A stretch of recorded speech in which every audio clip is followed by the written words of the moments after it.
Welcome to Iblis Manifestations.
You say that because I've literally I don't smoke, but I take nicotine lozenges for podcasts.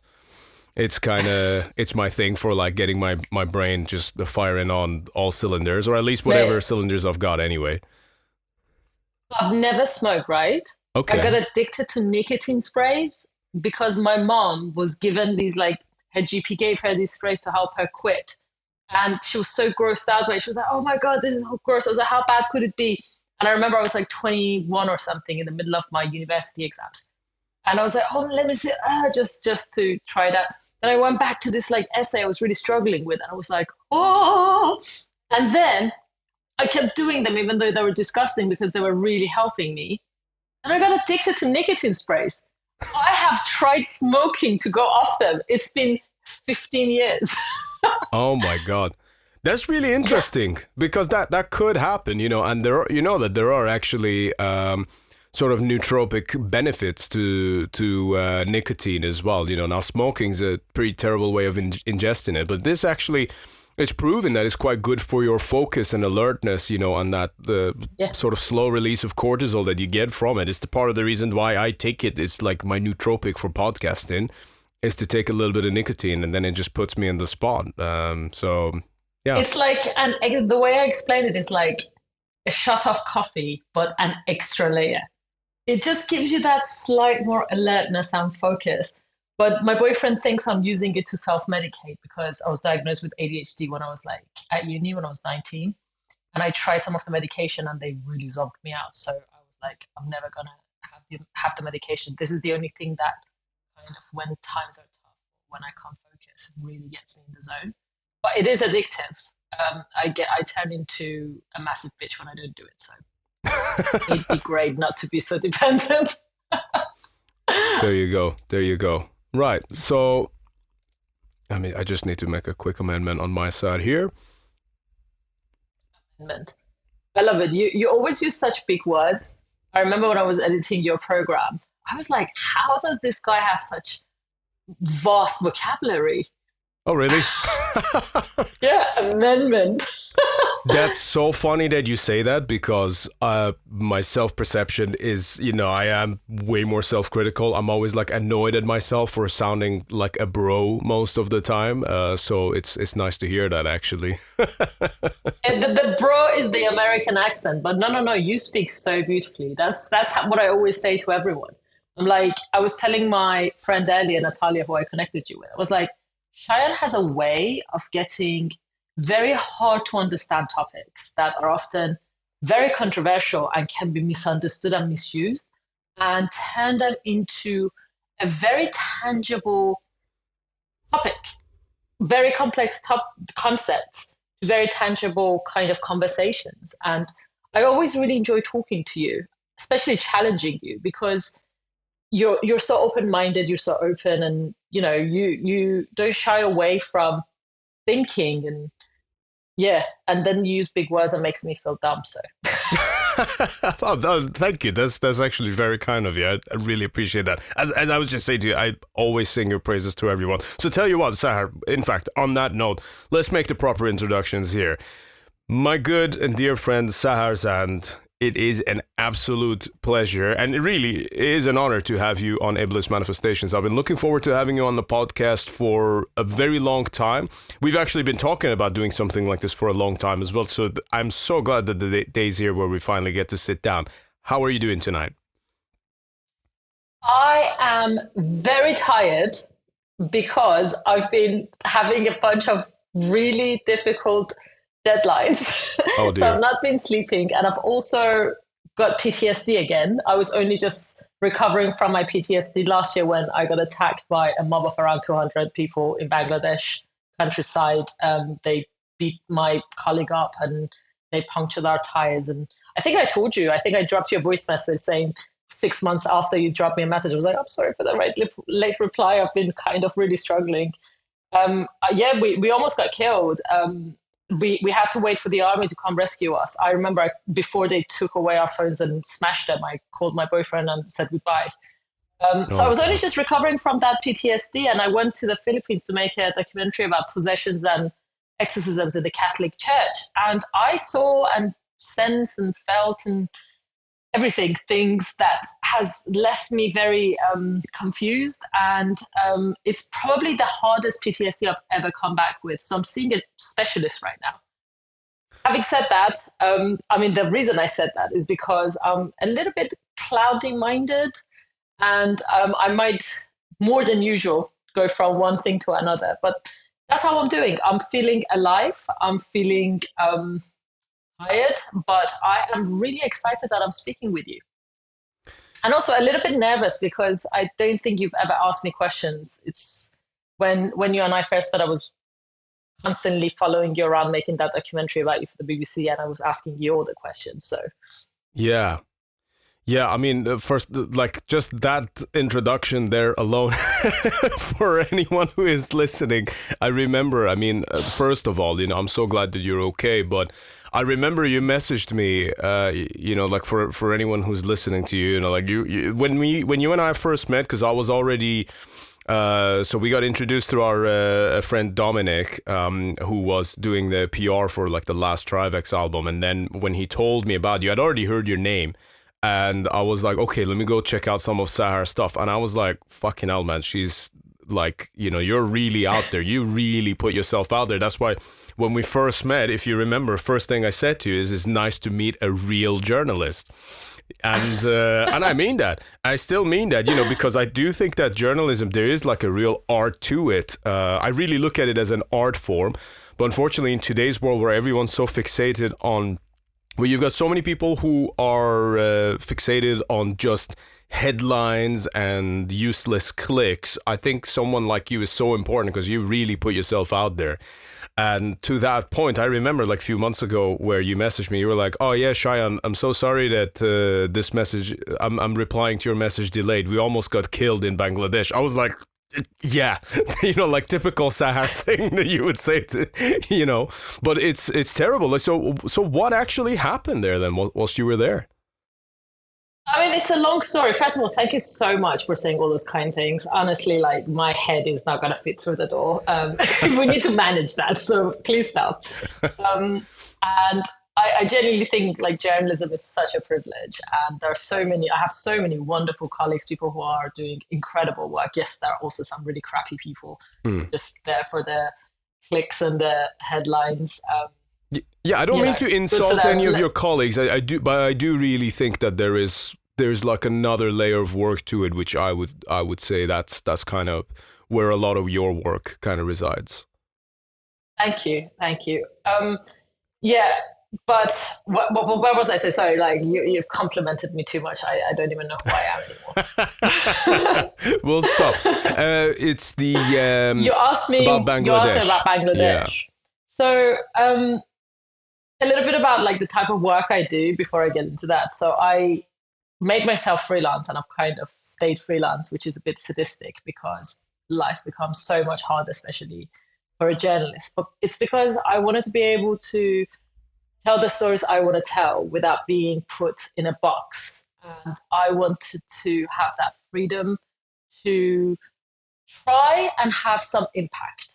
And unfortunately, those stories aren't ones that are on the agenda for many broadcasters, not because they don't want to, but because, it's a machine. They have to put out content and they have their own priorities. So what I do in my job is I cover stories that wouldn't normally get covered or would fall between the cracks or are a bit sideways. And I find ways of telling those stories, which makes my life, again, a lot harder because I'm constantly swimming against the stream. And I take these stories to BBC, Channel 4, Sky News, Vice, Al Jazeera.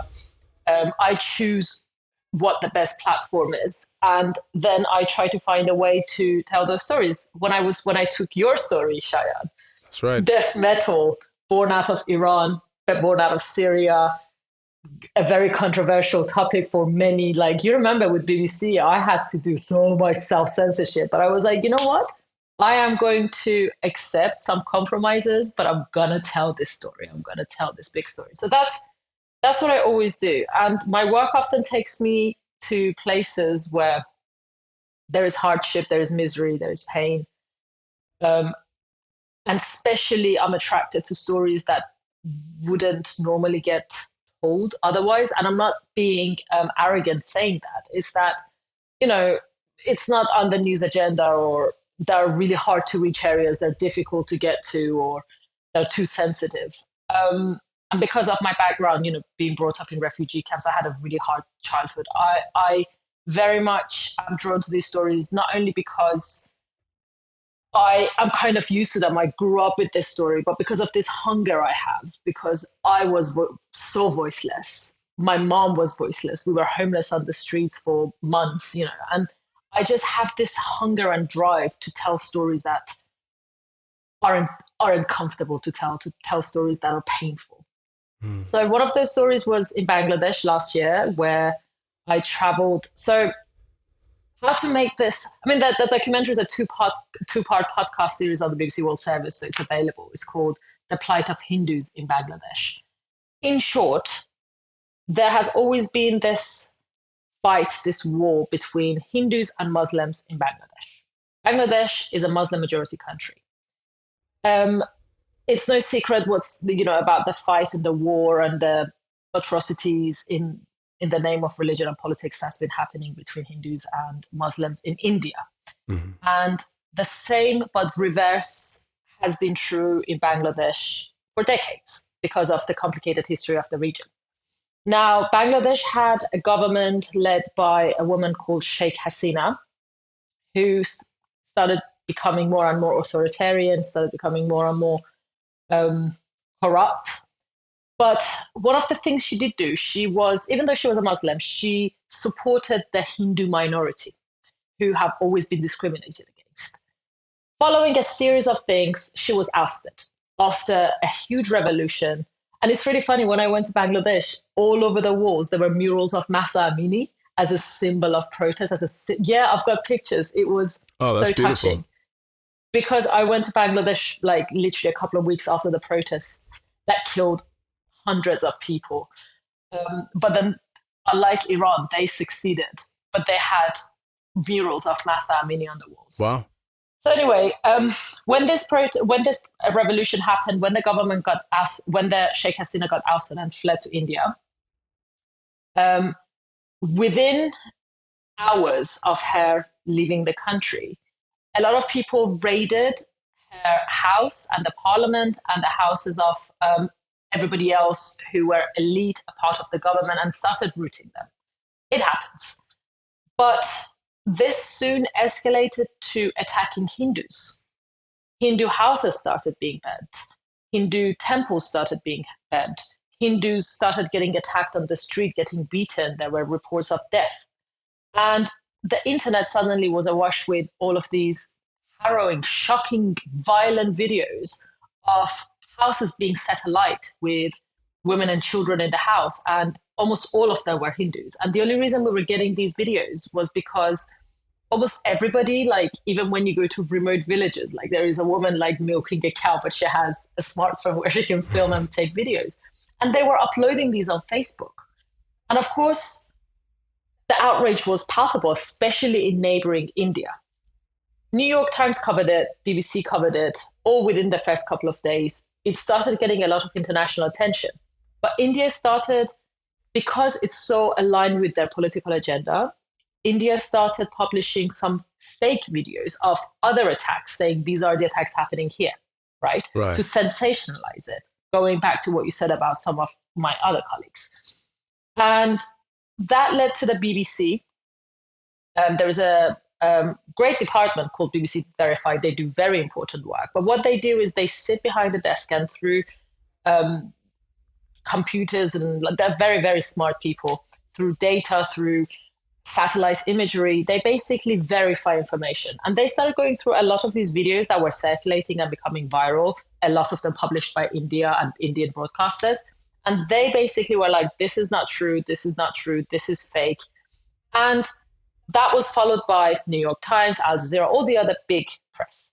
So by these platforms debunking these fake videos, the world, none of them said, oh, there are all these other attacks happening. Things got political.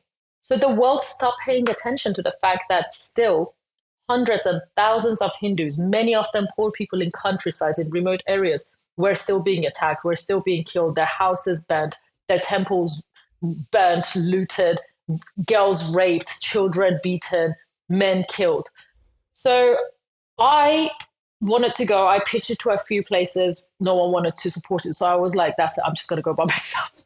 And I grabbed and I knew that people were so scared to talk to me. So I just grabbed my recorder. I knew I couldn't get anyone on camera. I hired a local guide, a translator. And through him, I managed to find 2 university students who had given up their studies and taken it upon themselves to go and document these attacks. And this is perhaps like 2 weeks after the protests.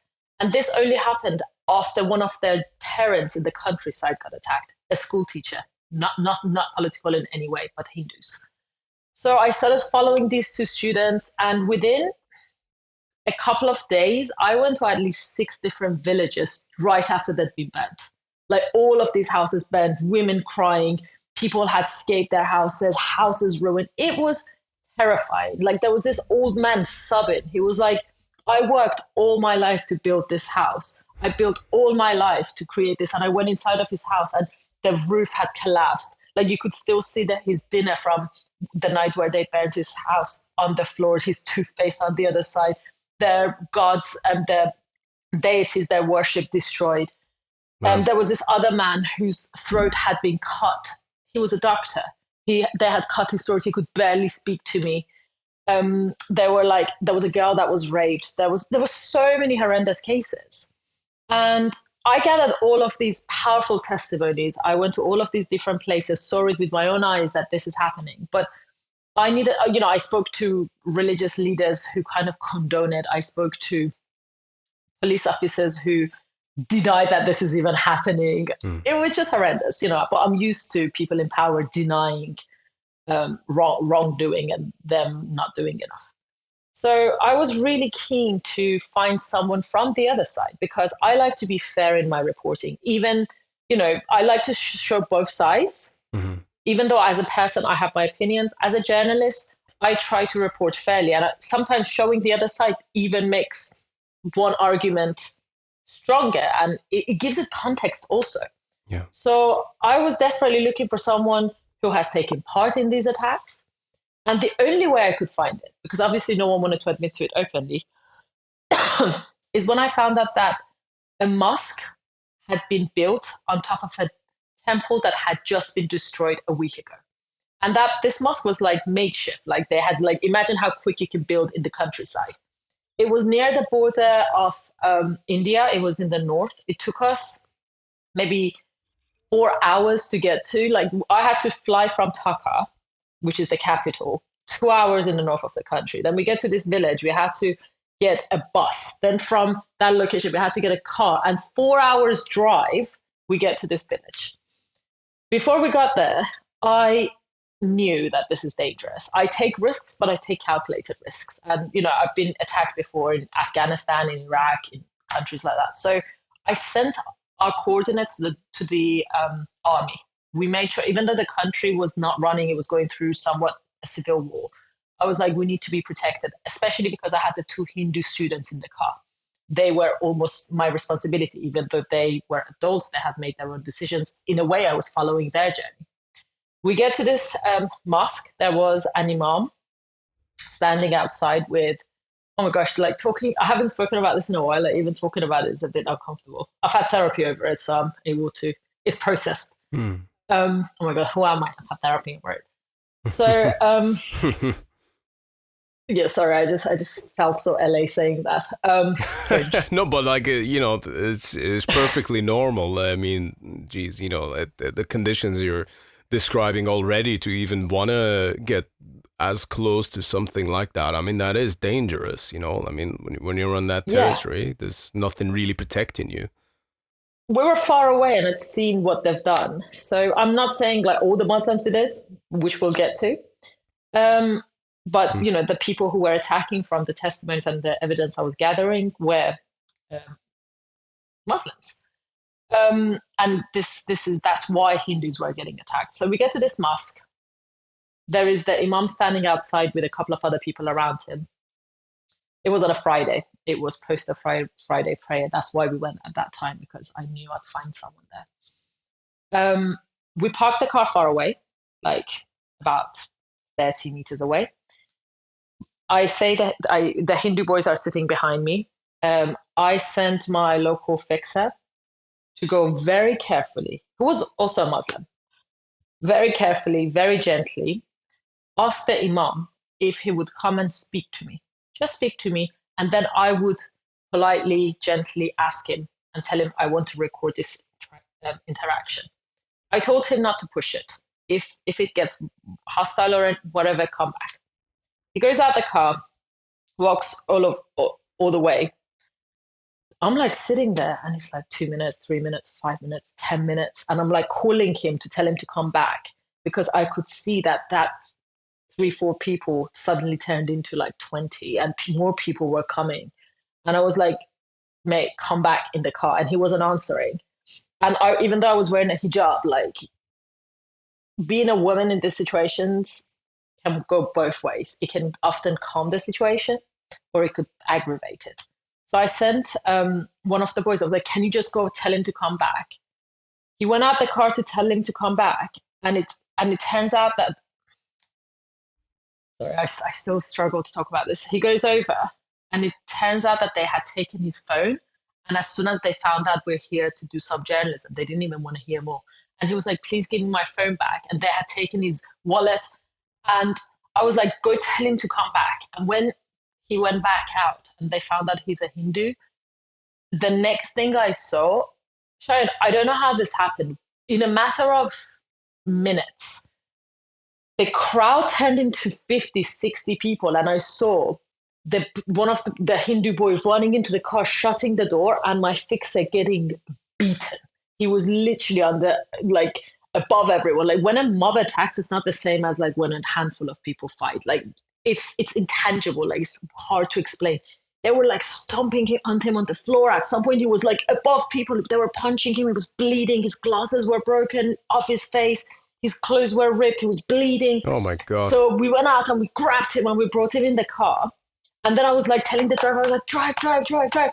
And then he went to go back to drive, but then they punctured our tires and they put bricks around our tires so we couldn't leave. And then this crowd around us turned into easily 200-300 people. Women, children, all these angry people, and they were spitting at our car. They were banging with this big stone on the window. They managed to break the window. They took, their hands kept coming. I was sitting behind the driver. Their hands kept coming. They kept trying to scratch us. They took the car keys. And I was like, oh my God, they took our phones. They smashed them. I had my phone I had one other phone because I suspected for emergencies. it was in my pants, in my underwear, because I thought if anything happens, like this is my only way to the outside world. And I had like sent my boyfriend a couple of messages saying, call the British Commission, tell the embassy, this is where I am, these are my coordinates, follow up with the army. We sat like that for 3 hours. Oh my God. The Hindu boy next to me kept fainting. My fixer was like broken. He couldn't even talk. He was bleeding. And then it all went quiet. And one other thing I should say is, all these people were trying to attack us. Like there was a moment I looked out the window and this man was looking at like this at me and he ran over. Some people were holding the ones trying to attack us back. I was sitting there, I was like, how are they going to kill me? Are they going to rape me first? Am I going to run? Are they going to drown me? Are they going to burn me? Like I was literally like imagining how I'm going to go. And then I even texted my boyfriend what my will is, which he knows already, but I was like, I've updated my will. And then suddenly there was this murmur, like it went quiet. And the quiet was the scariest part because I was like, what's going on? And then we could hear, like they were talking in Bengali, but we could hear gasoline. I remember it so well. Oh, no. And they opened the car door and they were grabbing me. And there was like this man who was scratching. I was like, oh my, I was holding on like this and I had my seatbelt and he kept unplugging. I was like this. And they kept trying to pull me out. And then the army arrived with guns. And as soon as the guns were involved, they kind of dispersed. And with our broken wills, we got out of the area. And then later I found out those people who were trying to pull us out and they were scratching me in the purses, they were trying to save me because they knew they were about to set the car on fire. And it was like, it's often in moments like this when things are so bleak that you really see humanity. Because in a collective society like that, being like everybody else is so important and standing up with everybody else is so important. But there were people who were risking their own lives, trying to protect us, fighting against them. And when I think back at that moment, I don't remember. I hated the people that were trying to kill us. I was so scared. I don't remember the lack of humanity. I remember the kindness of the people that were trying to help us. And that was so beautiful. And in the darkest places I go to, maybe that's why I keep going back as well as having impact. But sometimes I feel like in these places, you're reminded of the goodness in people. I don't know how I even got here, but I just wanted to mention it because I am so grateful to those people because I might not have, so much happened that I can't even process or didn't even understand. It was an indescribable few hours. It was so long yet so short. But yeah, I'm really, really grateful to that humanity. That's Really crazy. long. That's insane. That is fucking something, you know, like, and you should be, you know what, I think you should be proud of yourself that you can walk away from a situation like that and that's what you take away from it, because I'll tell you, Sahar, like, regardless, I think of gender, background, what you grew up with, being in a situation like that is fucking terrifying, okay? And I don't care, like, who says it or who goes through a situation like that. That situation is terrifying, you know, whether it's you who's a journalist or whether, I don't know, if it's like a soldier or a Marine or whatever. If you've got a mob of people that are literally trying to attack you like that, you know, or set the car on fire that you're in, that is horrendous, you know. I think, and for the record, I think therapy is like probably the most mildest of things that that you can do walking away from a situation like that. But I really commend your the glass half full. Can I also just say one other thing? I mean, feel Please. free to not use it, but I feel like it's important to say this. Thank you so much for indulging me and listening to this suffering, but I included a tiny bit of it in my documentary, not because I wanted to be like, look at me, I'm a hero, I'm so brave, look at what I did, look at what I survived. that story, I hope, shows why I do what I do. Because, yes, I was in a car. Yes, this was terrifying. Yes, it was one of the most scariest 3 hours of my life. I got out of it. I had army, I had the government, I had my phone. I knew the British government would come save me. But then think about all of these other people whose reality is this on a daily basis, and they have no other option, nowhere else to go to. Yes, good that I went through that pain. Good that I got so scared. Good that I almost got killed. And I always feel that every time it happens, because what am I? I'm just one person, and I'm privileged to go see these places. And like sometimes I feel guilty because like I'm a tourist that goes and like captures different bits of people's lives around the world. But then it's not about me. And I'm glad that I went through that, because I feel like sometimes we need that kind of slap in the face to remind us why we do what we do, and that what we do does have impact. And I will forever keep telling this story, because the reason I told you all of that background before we got here, and it was such a long story, so thank you for listening to it, and good luck editing that. But that's not getting edited. Every second counts. Yeah, because it's a thank you. But this story is not about me. It's about all of those sufferings. And it's about all of those other people. Wow. Honestly, that is really beautiful. And I love your take on that. And you're right. You do make a good point that there are many people, where that's their day-to-day reality. In fact, there are many people. Luckily, you didn't end up being one of them. I'm very glad you're sat here with me talking. But yeah, you're right. There are people who that could have very well been the last thing that they ever saw or experienced on this earth. So yeah, there's always something to be grateful of that, and that I commend, that, but I think that's the real bravery, that's the being able to take yourself out of a situation and look at things from a higher scope of things that that you're playing a part, rather than it's beautiful. I think what you say, how you say it's not about you, but rather it's the impact that the story makes, because stories can change the world. It is everything, really. And I think that perspective is very important. And sometimes I feel like life is almost like life is trying to show us things just so we know it. It's almost like an exchange, like you ask it for, you ask the universe for an adventure, and then it'll give you exactly that, like what, I mean, that's an adventure and a half. Jesus fucking Christ. I don't know how, and I'll be honest with you, that I've had my own fair share of a few things like back home or whatever, but I don't know how I would have reacted if I was in that situation. And more importantly, I don't know how you can walk away from it, because the terrible thing is as well, Sahar, that when something like that happens and you're going through it is one thing, but I think that processing that can be even more difficult, because how do you revisit the space? How do you revisit a time where you would have been so scared of things? How do you even try to remember the details of something like that? And that's why I think you even telling this story right now, that in itself, I can completely appreciate is a difficult thing. And again, I fully commend your bravery and courage on even telling this story.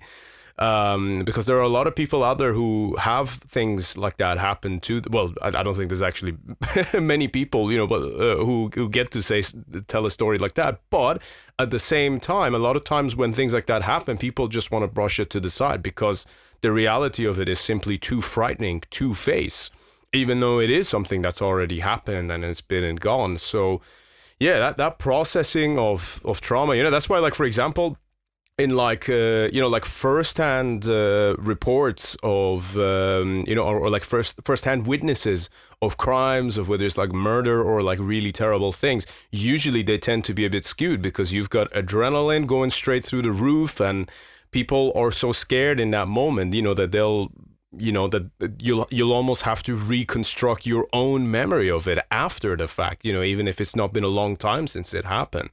I don't know how much of that you can sort of relate to now in hindsight. I mean, what I'm learning, I'm back in therapy again for PTSD. I think everyone needs to go through therapy, but I'm like seeing somebody for PTSD again because I was diagnosed with severe PTSD after Philippines. I couldn't sleep. I was having nightmares all the time. I wasn't able to be in the house by myself. This week, for the first time in 2 months since I came back, I was able to only during the day be alone in the house. Oh my God. And the therapist said that it's delayed trauma. It's unprocessed trauma from before and from now. Because when you are traumatized, when you're in a fight or flight state, your brain does something. It creates these gaps that you don't remember. And it also like inserts this fear inside of you that stays alive, and you become hyper vigilant. And yeah, it's a beast. It's a beast that I think 3 times I've had it really, really bad. But every time I've gone to therapy to try to process it, it's always been that it's been an accumulation of other things that I've ignored. So it's very important not to ignore trauma. But revisiting it is almost therapeutic in itself. Why? Because the fear of the fear is always the worst thing. And when it's happened, it's no longer as bad.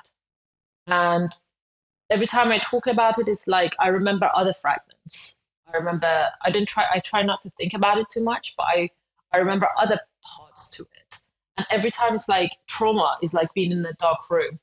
And every time you talk about it, every time you dare to look at it, it's like turning a bit of a light on. And sometimes the reason therapy works is because there is someone in the room with you.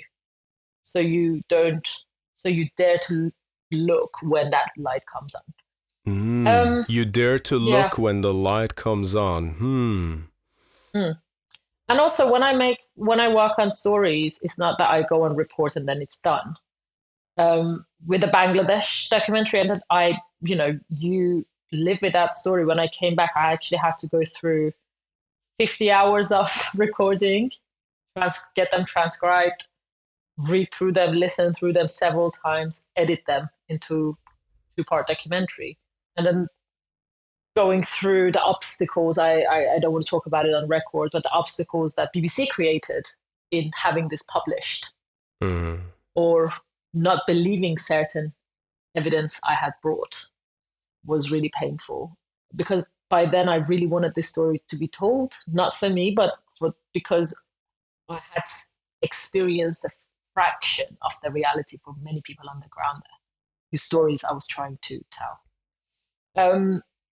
So for me, mine is a bit different because I don't just experience it and move on. I experience it, then I have to come and live with that story, live with that footage, do something with it, think about it. I can't even dare to forget about it. And that in itself forces me to look at that trauma, that pain deep in the eyes. But something really strange happens when my documentaries are made and finished. I suspect the same sort of feeling you might get that you described to me when you produce a music. The process is painful. The process is hard. There are times where you get inspired. There are times where you have blocks. There are times where you revisit difficult places. But then when the music comes out, it's kind of like, not that I've ever given birth, but the only thing I can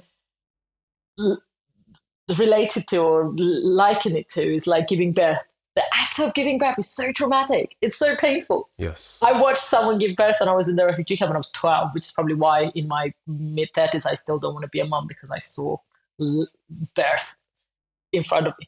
But I think once the films come out, I'm kind of done. I'm like, that's it. The world's heard what's happened, and I've done my part. And because I'm so driven by the hope that my work, my stories would have an impact, it's kind of like almost immediately water on fire. It's a feeling I can't really describe. like a mother crying, screaming, the baby's coming out, it's gross, it's disgusting, it's going on for so long. The mom is like, I mean, you look at that woman and you're like, how can you, this is inhumane, how can you be doing that? And as soon as the baby comes out, it's all finished. Love replaces it. And you don't remember the moments of labor, but you remember the love. You remember, ask any mom, they remember, oh, the first time I held my baby. And that's how I feel about my films.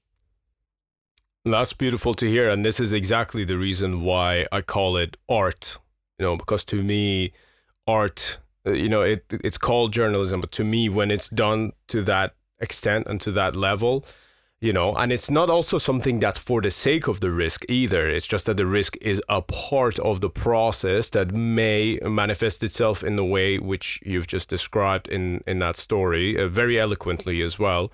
But I think that is truly what it is, like art.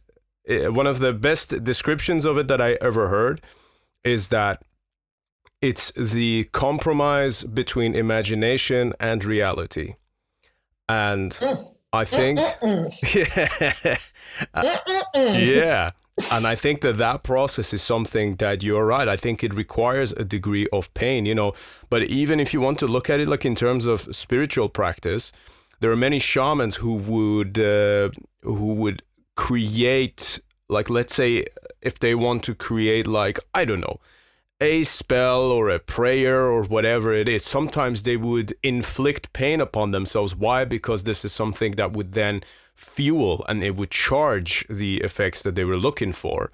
I think that art and creating a piece is very much the same. You were absolutely right when you said, if that's how I look at music as well, that's exactly it. Like creating it. It's a very high labor process that, just drains you and pushes you to the brinks of madness.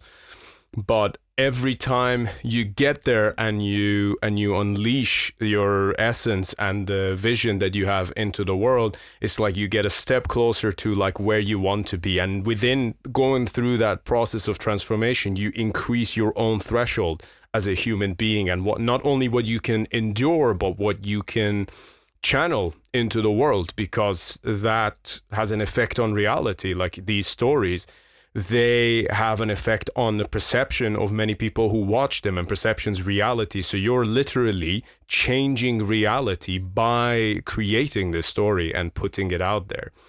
And sometimes not even. I remember I asked you the same question. I was like, what if you make the song and you're putting all this time, energy, heart, soul, sweat, everything into it? What if it doesn't do well? And you were like, it's not about that. It's my intention. And it's my baby. It's my creativity. It's my everything coming to this tangible thing.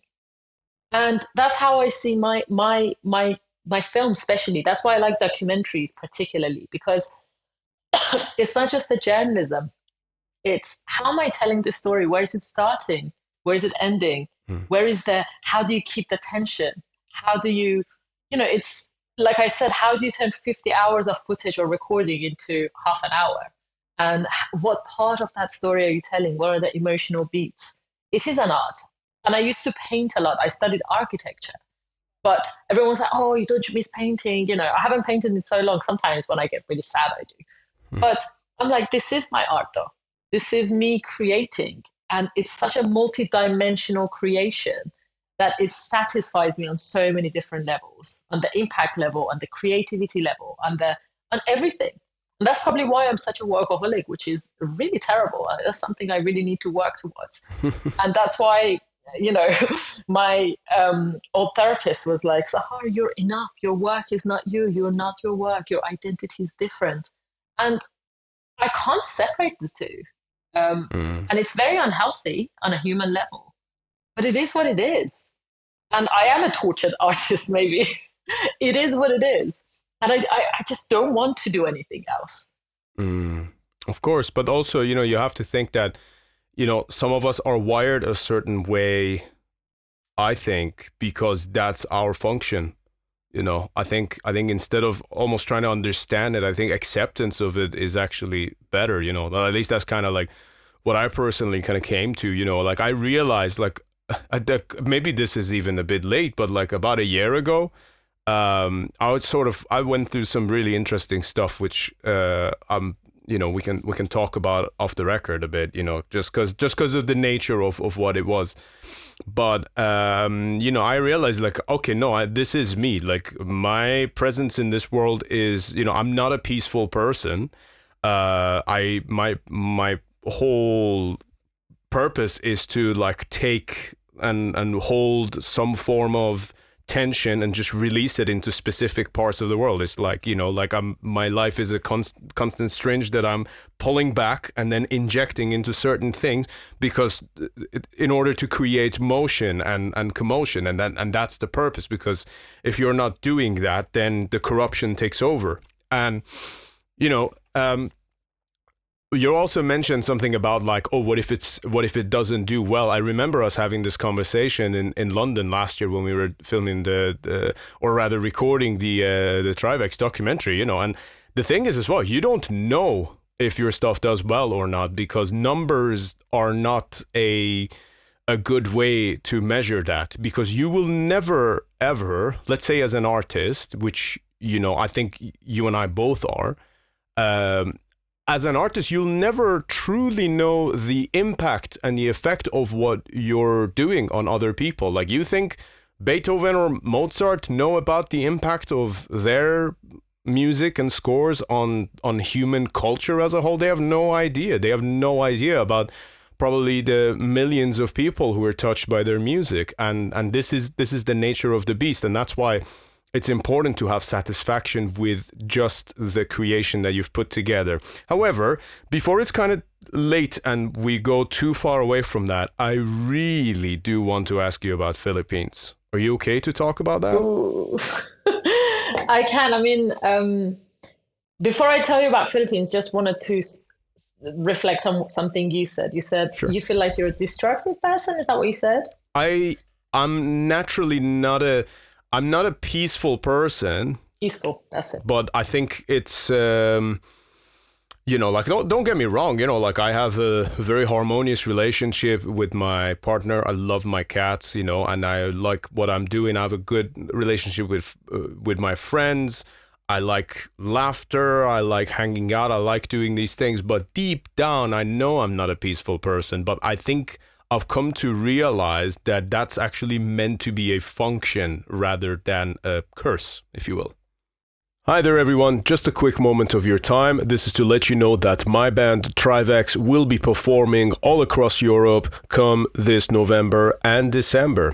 We are going to be going on tour to support Absu joining forces with Zemail to do the 30-year anniversary of the Son of Tifereth album. And we will also be joined by Ancient. So this is quite a legendary lineup, as you can already understand, and it's an honor for us to be a part of it. District 19 are doing the courtesy of organizing this run, and we're going to be playing a lot of different places. We're going to be doing quite a number of shows in Germany. We will be playing in Italy, in Belgium, Netherlands, France, Austria, Switzerland, and that includes Eindhoven Metal Meeting, Brain Crusher from Hell in Germany, and Unholy Congregation in Belgium. And it's going to be a blast. We're very much looking forward to it. And of course, we're going to be playing in Poland as well, which will be TRIVAX's first time. This is going to be a very special run, and we are going to be supporting our album, The Great Satan, which came out via Osmos Productions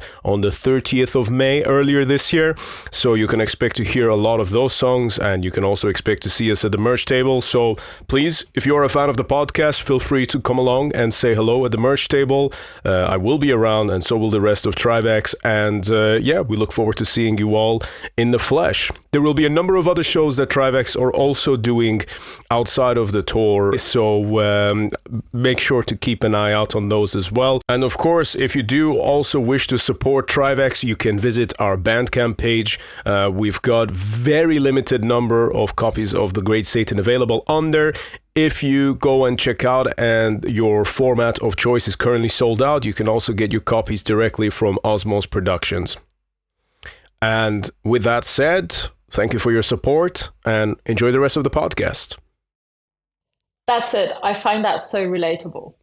Because, sorry, I do want to answer your question. This is a really bad habit of mine. No, I please. can't hear that not reflect. Go for it. I feel the same way. Growing up, I always struggled because I was told girls are supposed to be a certain way, especially Iranian girls. Don't do this, don't do that, don't play football. I would go play football, but then the boys would bully me because I was a girl. I would hang out with girls, but they would always I remember in school, in Iran especially, I was also quite I was big. I was always the tallest girl. I stopped growing because I got my period really early. But girls would always cry because apparently I was too rough. I was always nice, but I was too rough. I always struggled to find my place, and I always really wanted to belong, right? But I just never belonged, and I loved rebelling. I didn't like rules. I loved freedom. And my life became so that when I was 11, we left Iran, and I was a child refugee being smuggled from one country to another, from one refugee camp to another, living in so many different countries. And then we came to the UK, going to so many different schools, so many different council flats. I never belonged. And then when I started belonging, when I got to an age where I went to university, I went to a really fancy university in a really posh course. I didn't even understand class systems, and I was with all of these really posh people, and I didn't understand why I'm not belonging there either. And I spent so long trying to belong until I realized, no, I am an outcast and I am rebellious. And I think the beauty of age is that you're I am what I am. Let me just do what feels right and do the best with what I have. And what I'm doing is rebellion. I wasn't naughty. I always wanted to be good, right? But then I just couldn't help doing certain things that were just odd. But now I am breaking the rules. I am rebelling. I am going undercover, exposing politicians. I am going places where you're not supposed to go. I am that girl that does or says things that girls aren't supposed to. For God's sake, I'm talking openly to the world about sex through a podcast.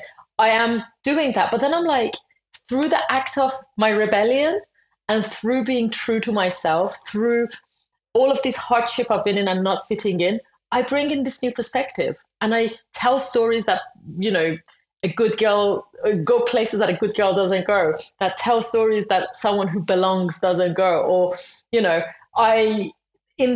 while not belonging, I really fit in so well with other outcasts. I go to Nepal and I sit with the Dalits, the lower caste, and eat together from the same plate with our hands. And I go hang out with the president of a country and smack him in the face, the same way I would with anyone else, Yeah. And it's just so beautiful to accept yourself, I think. And I feel like I finally have. And to find something that allows you to do what you are, not what you're trying to be, and then get good at that. And that, I feel like I'm really achieving that through what I do, which is probably why I love it so much. It's the only place where I feel like I belong. And which is funny because in the process of being a freelancer, you don't belong anywhere. But anyway, to get to your question about the Philippines. Yes, that was beautiful. That was absolutely beautiful, and you couldn't come across more likable, and you have my respect for that. And it's so refreshing to hear that kind of a perspective, especially coming from a place of experience. But yes, please, Philippines, if you will. Philippines. I can't say too much because it is a film that's in production. It should come out, I think, in 2-3 weeks' time. Amazing. I will send it to you. I am editorially limited on how much I can talk about this. But basically, after 3 years of trying, I managed to get access to the Philippines chief exorcist, who's been an exorcist there for 23 years. And he's a leading voice recognized by the Vatican. He goes around the world giving lectures about exorcism. He trains exorcists within the Vatican, in the US, in the UK. And in the Philippines, they have exorcists from around the world coming over. He's just created his own Asia's biggest exorcism center, probably the only one in the world, which is like a 24/7 hospital. It's wow. used to both train and train exorcists and also just carry out exorcisms throughout the day. They do 10 exorcisms a day. He does 2, 3. Some of them last 2, 3 hours. Yeah. This part I can talk a bit more about because we ended up not being able to include it in the film because the film has limited time and we had so many incredible moments and characters that we had to kill a few kittens. It was really sad. That's the expression we use in journalism where something is so good, but you have to make a compromise. Yeah. Right? Oh, it's either this or this. And, of course. Yeah. In this exorcism center he's created, he came up with the idea 7 years ago and they started building it 4 years ago. It's a 3-story huge building, very modern. Like he wanted the design to be Japandi, so Japanese minimalistic Scandi. So it's very welcoming. It's very light, white, wood, like kind of like my bedroom. And it cost him $1 million to make. And the money came purely by people who think they've been possessed. And they say that, because I challenged him, I was like, wouldn't that money been better spent on so many people who are so poor in the Philippines? He goes, no, because living under the grip of the devil is so much harder, people tell him. And once they are liberated, they want to give back. So it was created out of donations from hundreds of thousands of people. He's like, some people donated 50p, some people donated like $10,000 or something. And they've created this building. But then he says that because it's basically a place that will be training so many exorcists and it's basically going to be taking on the devil. He says that they have so many issues creating the place, so they had to put sacramentals, Catholic like medallions, prayers inside of the walls. It's like our blueprints kept going missing, our engineers kept getting sick, and lots of really weird things kept happening. So the whole thing was delayed over and over again. And then all of these walls have sacramentals inside them. And they're going to open it up in a couple of weeks, actually. And during that time, I mean, I wish there was more I could talk to you about. Maybe we could come back to this once the film is out. But I saw a girl that had a possession right in front of me. It manifested. Of course, I interviewed a psychologist who believes in possessions, but had a different explanation. We went to a school. I don't know how much of this I can talk about without getting in trouble with my employers right now because they have the IP to this. But the point that let's leave it at the fact that yeah. After everything I've been through, I've never been more traumatized or shaken post a shoot. Oh. And I don't know what it is. And I think it's not just what I saw, it's experienced certain things while there that I'm not able to make sense of. And I'm not saying the Catholic Church has the answer, but I'm also saying that psychologists and the medical world doesn't have the answer. And one thing I know for a fact from all of my life experiences so far is that it's okay to accept that we don't understand something and that we don't have an answer. It could be something. And I definitely, at the risk of sounding superstitious, at the risk of people thinking whatever, that never drives what I say or do. But it was really, I have no words. It was very strange. Mm-hmm. Well, I'll tell you this. Okay, I'm really grateful of you sharing that with us. I appreciate that this is because it's attached to something that's currently ongoing and it's going to be released. Yeah, I totally understand all of that, so even within the context of what you shared already, that's very valuable. I appreciate you being so open about it. So this is something you and I have never talked about, but actually this was the very first episode of Iblis Manifestations that I ever decided to release, because I just wanted to kind of get it off my mind and I thought it'd be interesting to share it with people.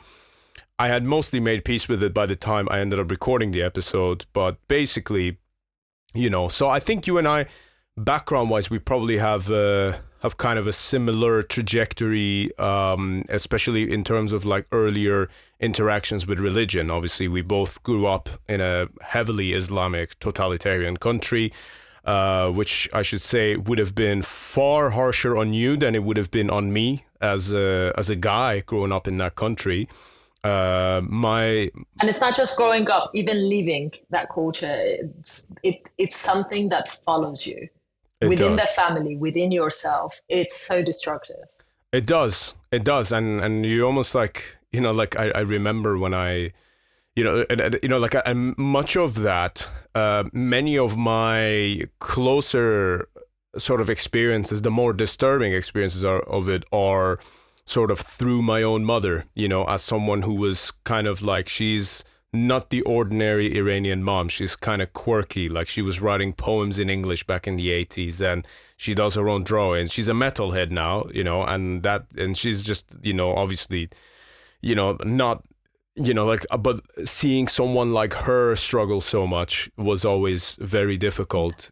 Someone like her who just, has such a artistic, bubbly kind of a personality, but she never fitted in there, and then seeing how the society in Iran never made room for someone like her, even though she did just fine as a teacher and what she was doing, but inside and within the home, there was like no room for a beautiful personality like hers, because she's a very kind, very caring person too. But just coming back into it, so we grew up in that Islamic environment, and then, naturally, when you kind of move away from it, like the rebellion already started in Iran, of course, but then when you get away from it, then you have more tools at your disposal, and it's safer to be rebellious towards that older self that you're just trying to rip off of you. It's almost like this thing that you keep washing your hands and it's hard to get it off, that's kind of like Lady Macbeth. You're like, no, I have oppression all over me.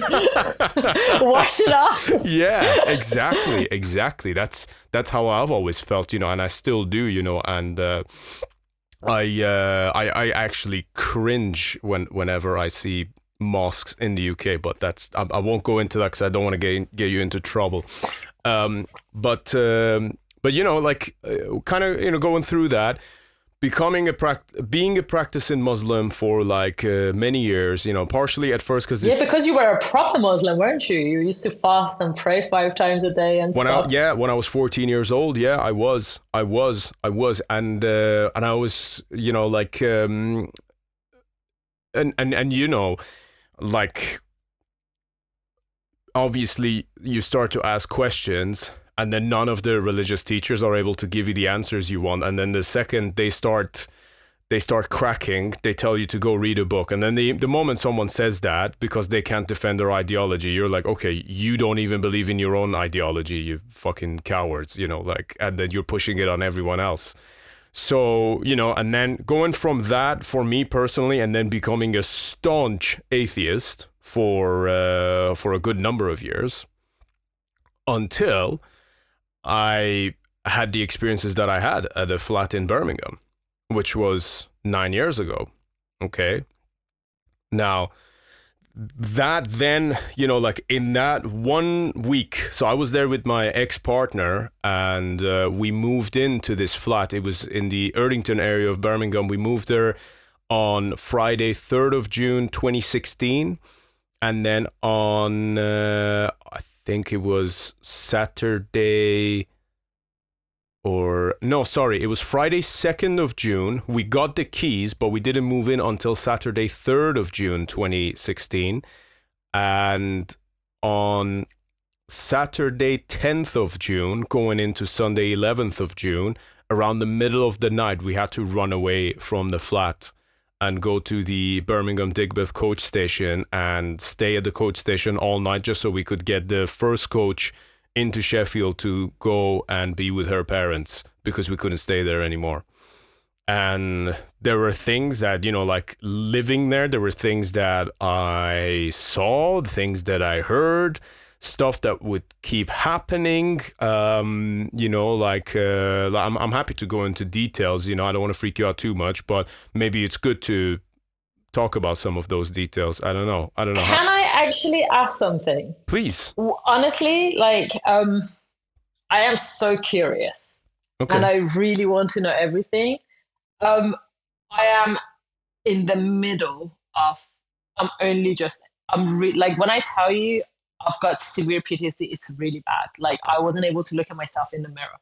I'm only just recovering, and I've only had 2 therapy sessions for this year. I'm going to take my headphones off. You tell the details, and I think later when this comes out, when I'm ready, I'll listen to it, because I'm feeling very uncomfortable listening to this right now. And I hate to be this person. Imagine being this curious journalist person who's just come from this experience, and I'm dying to hear it, but I can't right now. I'm going to take this off. No, you tell don't. That story. You don't have to do that. No, you have to tell it. People are going to want to hear it, and I'm going to want to hear it. I'm just not able to hear it right now. Well, tell you I'm what. sat here with my red lipstick smiling, but like it's been hell for me. It's been really tough. I have the perfect solution here. So if anyone wants to hear it, it's episode 1. It's the very first episode of Iblis Manifestations. All the minute details are there if people want to check it out. Okay?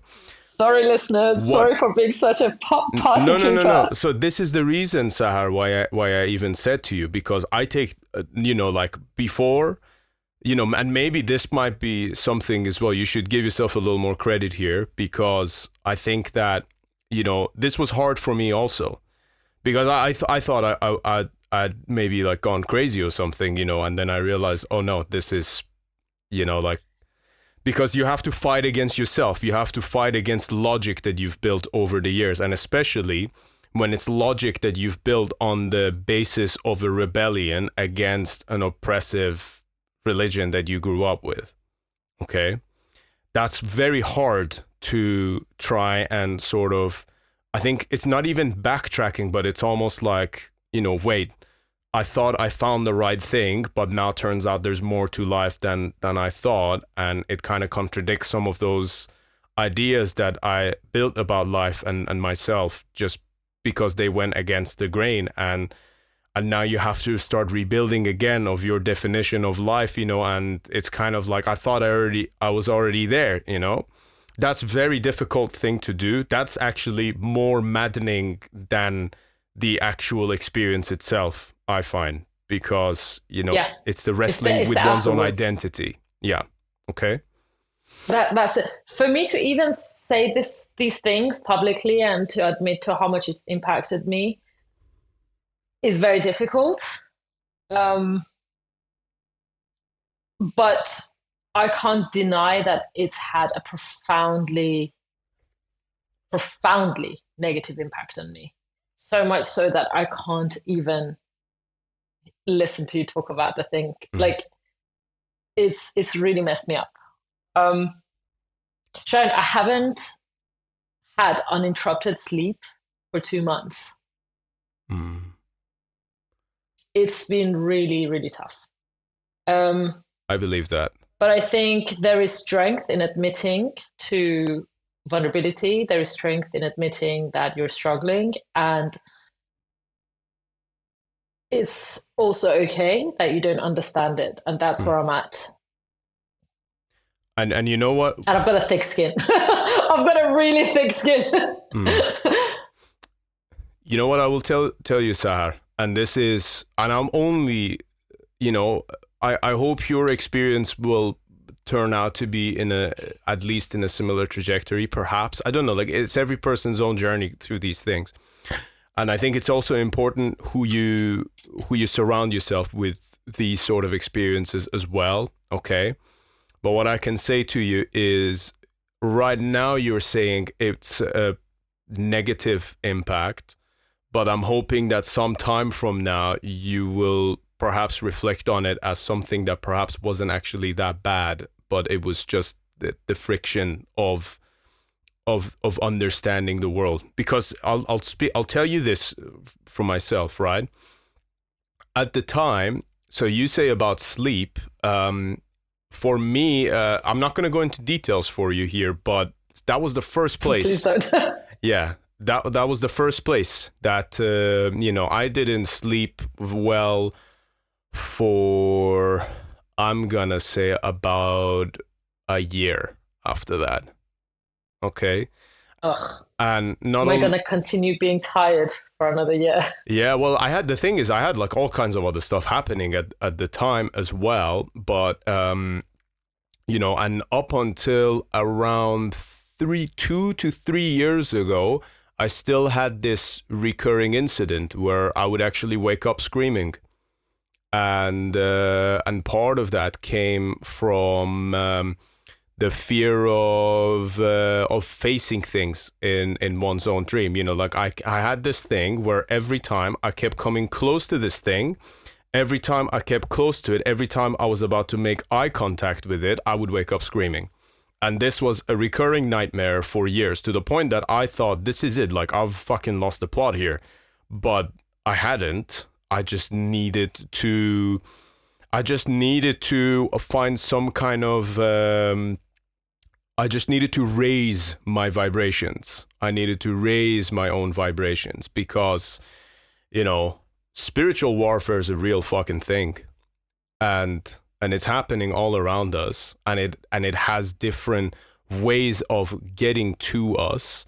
And it's part of the reason why I actually stopped drinking alcohol. Okay, believe it or not, like when I first moved out of Iran, I was like, oh yeah, it's illegal over there. I'm gonna I was like necking Guinness like it was going out of fashion, and like drinking whiskey out of the bottle, like I remember like on my, how old was I? Like on my 21st birthday, I smashed an entire bottle of Jim Beam and then went on to drink more Jack Daniels and woke up the next day and was fine. But the thing is that there's an expiry to that. Did you know? Like, I'll make a little anecdote here. Do you know why they call it spirits? Like certain drinks, like whiskey or vodka and stuff. No. Did you ever think about? How in Iran we've got gin? Why it's called gin? Because it facilitates the entry of other spirits into our vessel. Yeah, you are literally saying what the chief exorcist said. Really?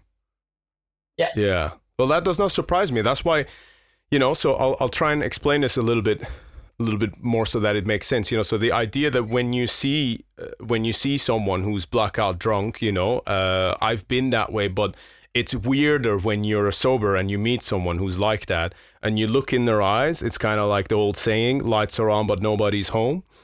It's like what they say is that the body is essentially a vessel that carries the spirit. Okay. And this is a belief as old as time. As long as humans have been around, this is what we've always believed in. But then what happens is that when you're drinking, other entities and spirits come and take over. And I don't know how that happens. Scientifically, it's like impossible to show something like that.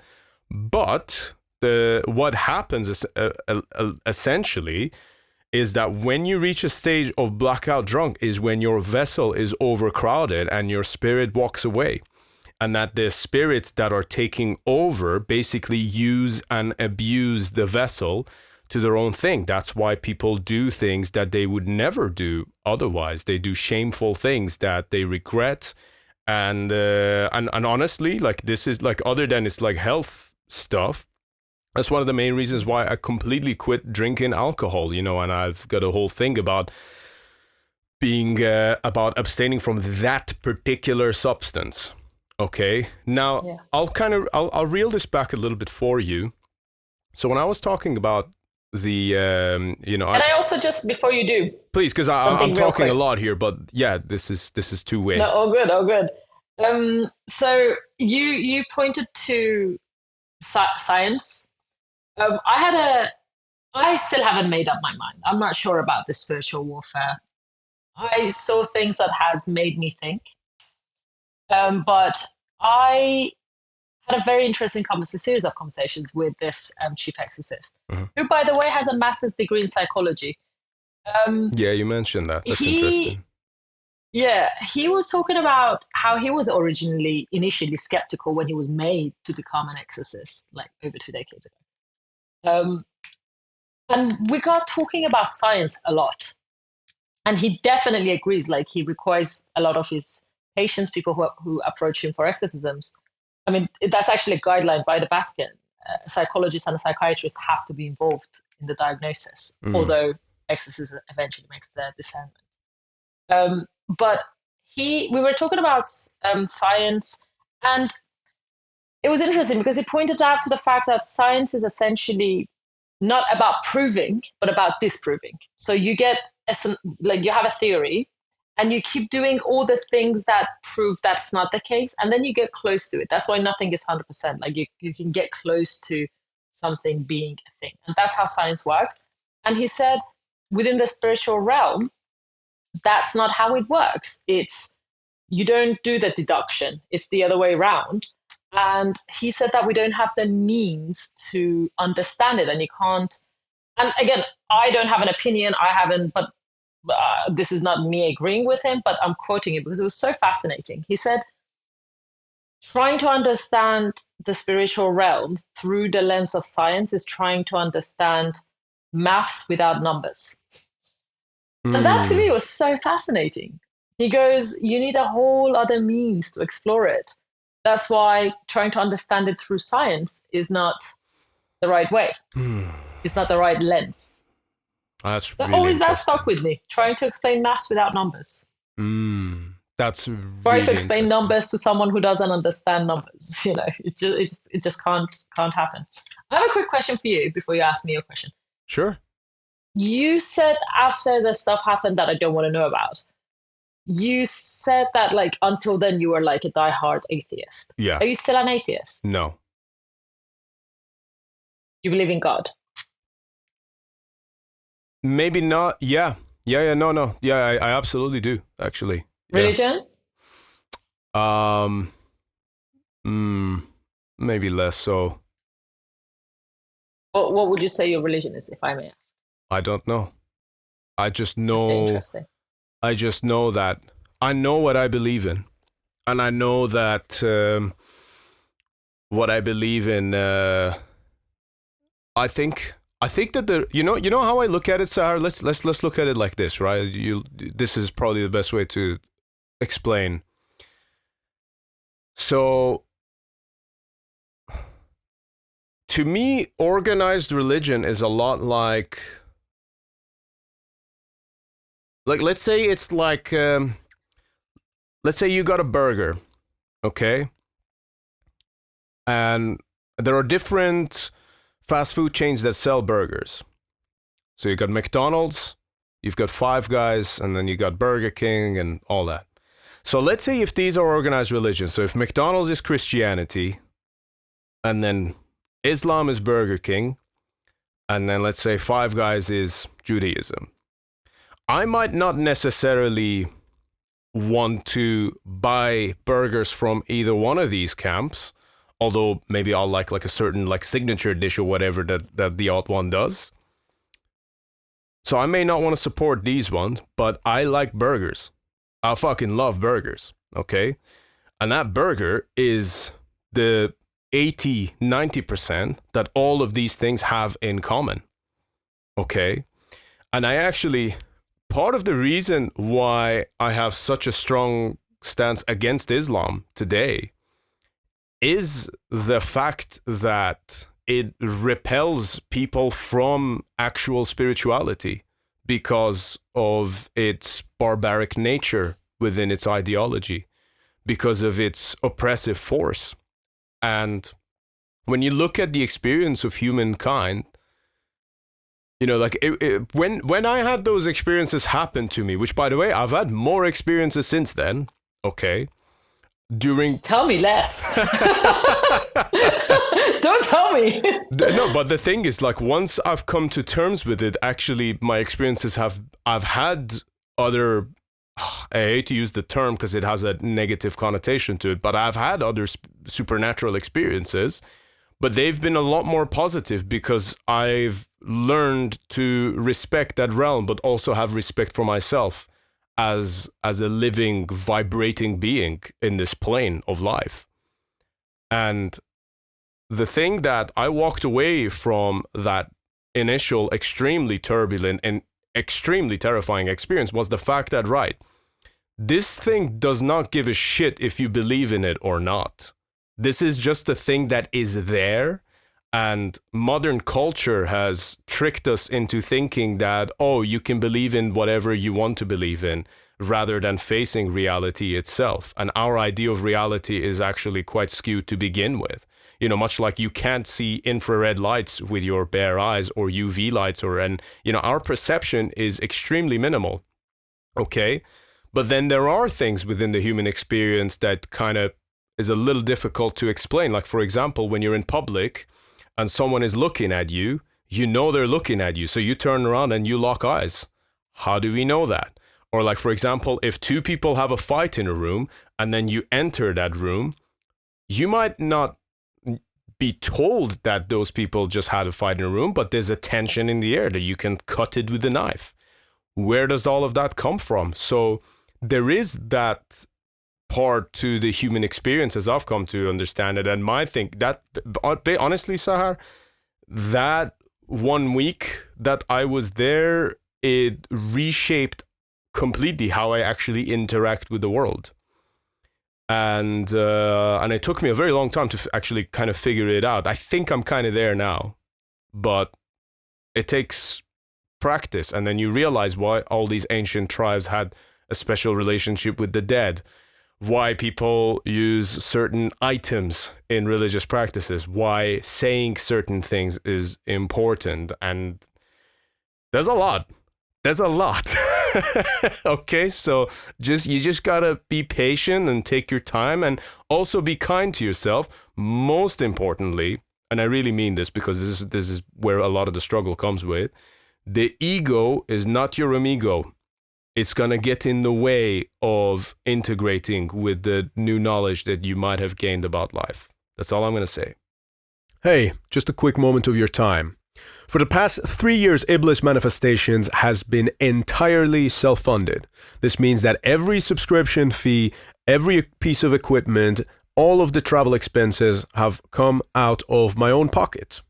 Over time, people have asked me how they can support the podcast, and to be honest with you, up until now, the answer has been pretty straightforward, and that is simply spread the word. But now, there's another way.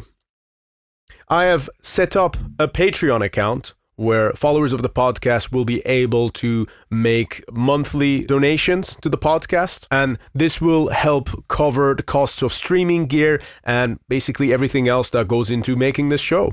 This isn't about making a profit, and to be completely honest, it's not about breaking even either, because that's certainly not been the case for the last 3 years.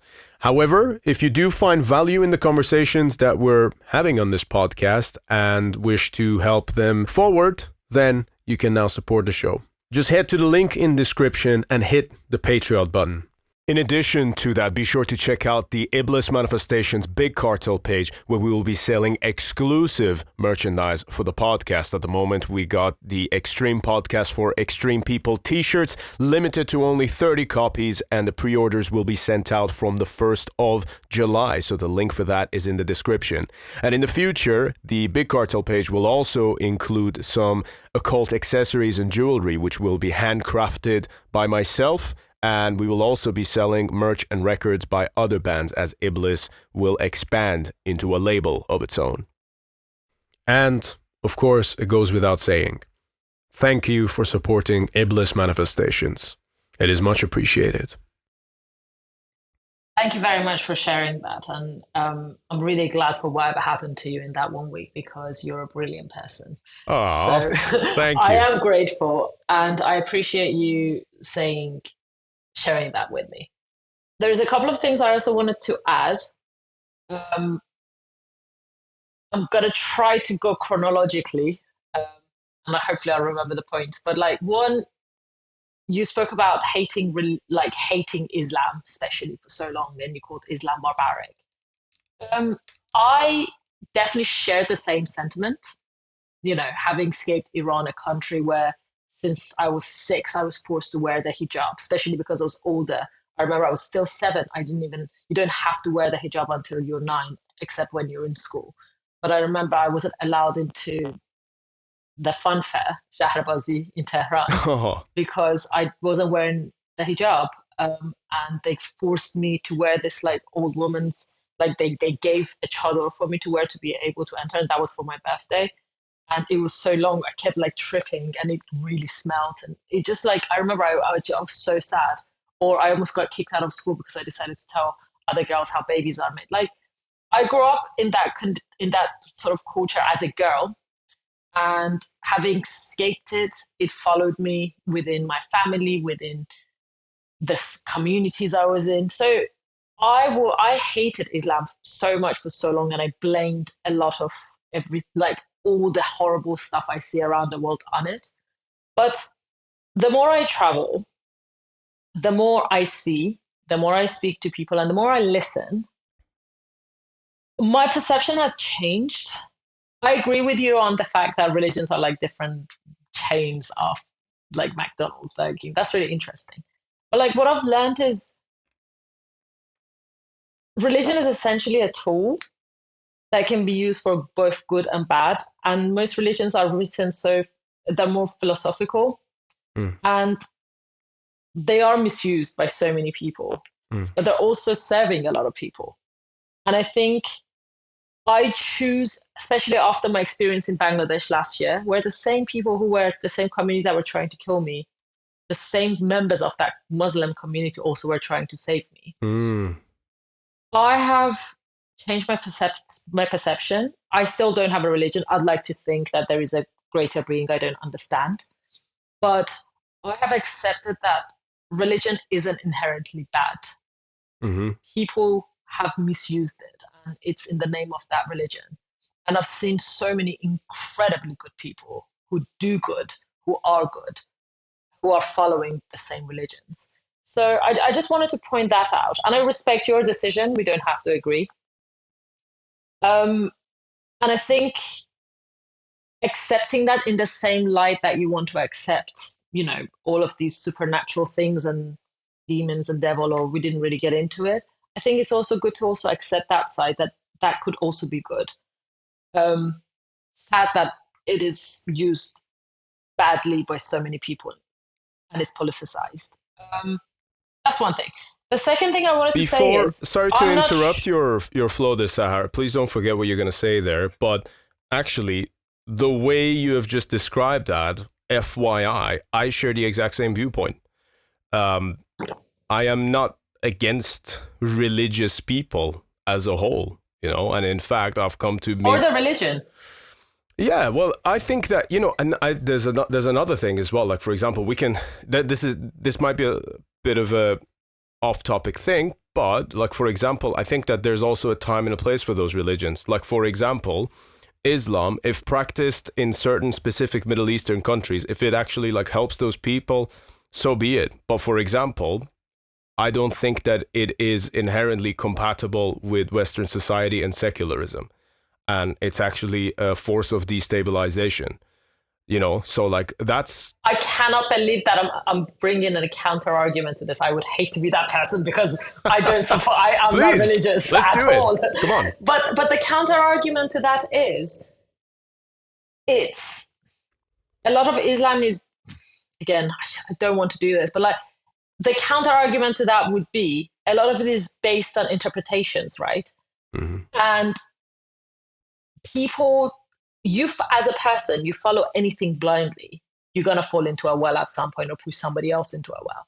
But if you actually apply your own logic, if your intentions are good, if your own priorities are genuinely to be good, because the basis of every religion, from Zoroastrianism all the way to Islam and Christianity, it's like love thy neighbor, do good, be good. And then all of the rules come after, right? Which are then interpreted. I can't speak.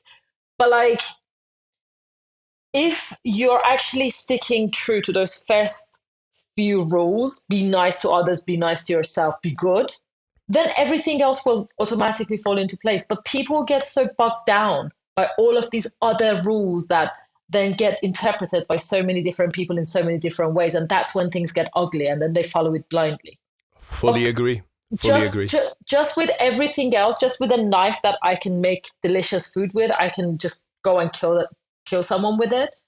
It's like that. You have to be aware. You have to think about what you're doing, the impact you're having, and then act. So it's a really long conversation, and this can go on for so long. I'm really trying to summarize it, but I think religion is a tool that can be used for both good and bad, and it's up to the people using it. And unfortunately, it can be misused by those in power to take advantage of it to control masses. Well, actually, I do think a very quick example.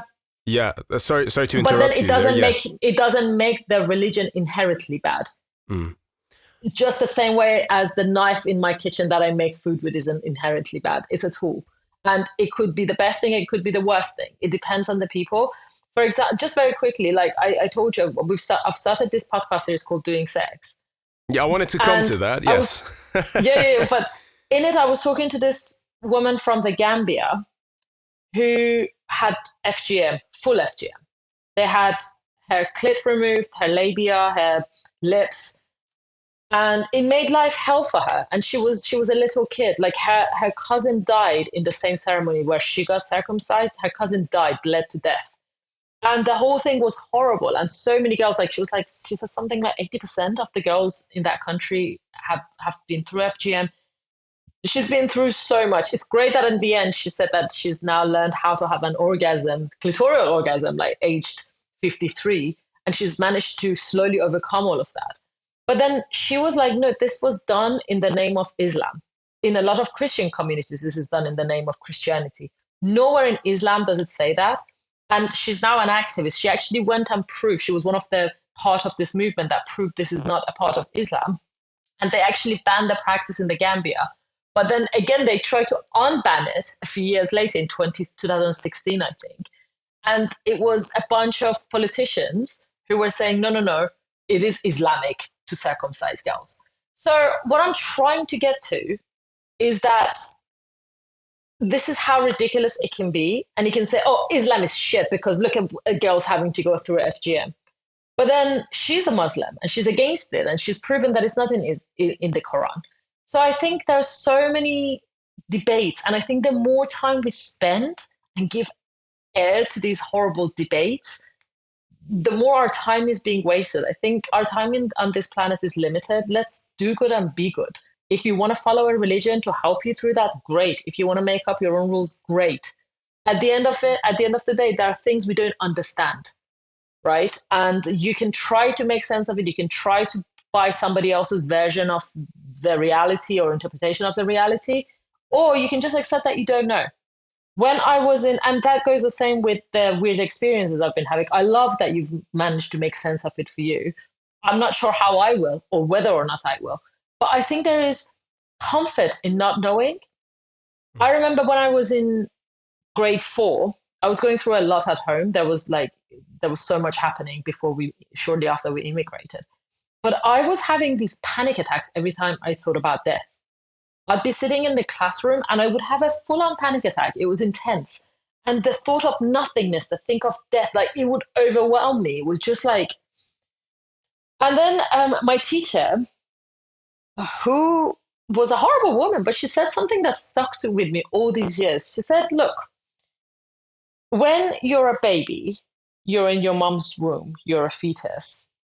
You have a certain grasp of your own reality. It's developing every day, and you are becoming more and more aware. But that is your reality. All you know is this life within the womb. And you're aware of this presence, this mother. You don't even have a name for it. But you're aware of this presence. You sort of see signs, you hear it, you're feeding off it. But your brain hasn't developed, and your environment isn't vast enough for you to be able to understand this mother and the outside world. You can't even imagine it. Your brain and body isn't ready, and you don't have the opportunity. You only get certain signs that you can only understand a little. But when that fetus develops and comes out, that birth is the death of that fetus. You're living all the life you've ever known, everything you could ever understand with your limited brain at that time. It's death. But then when you come out, and then suddenly you're like, whoa, it's so beyond anything you could imagine. And then you see this mother figure that you could feel, you could see it, you love her, right? And she said, that teacher in grade 4, she said, that's like our lives. We are these fetuses. we think, oh, we know everything. And the more we go on, we learn more. But she was like, no, our brain only comprehends so much. And our environment, we're only able to see or experience so much. And she was like, it's okay not to know. She said the same way you existed before you were born and you thought death is the end of everything as you knew it. It was the death of everything as you knew it, but it expanded so much more. She was, think of death that way. And that really resolved death for me. But the reason I'm telling this story is that analogy has really helped me make sense of a lot of things I don't understand. If it's religion, if it's God, if it's evil forces, good forces, whatever. I have accepted and come to peace with the fact that there are things I don't understand, and it's okay. And I love that, like, you've managed to, you're a deep thinker, you think about it. I do too. But I personally, at least now, choose to spend my time and my brain to kind of on things I that are more tangible, that I do understand. And that's just a preference, that's just what works for me right now.